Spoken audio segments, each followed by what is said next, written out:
שומר עלינו לא מוותר.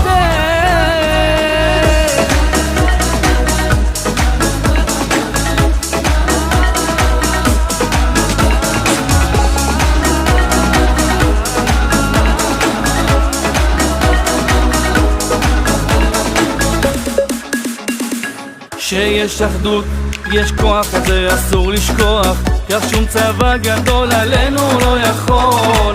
אז בואו נתקרב בחיבוק אחד אוהב, עם ישראל אנחנו, הניצחון הוא שלנו.